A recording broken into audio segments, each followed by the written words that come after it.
Nahahabag daw siya sa araw-araw na nakikita niyang bumabagtas sa kahabaan ng kalsada nito, sina Jennifer at ang kanyang mga anak.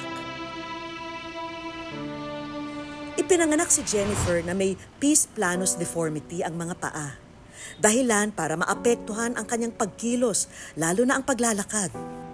Ano po, PWD, inborn po, type of disability, physical disability po.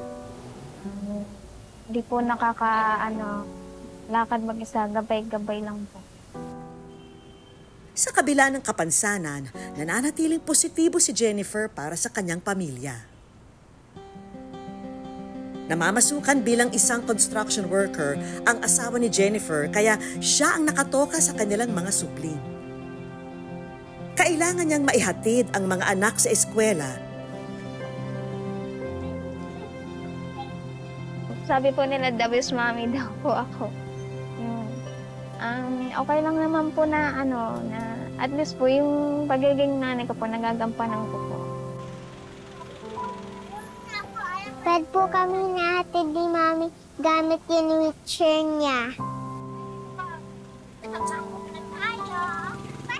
Kasi po naka-wheelchair lang po. So yung mga mami po ng pagbati ko nakakalapad po. Kaso ang wheelchair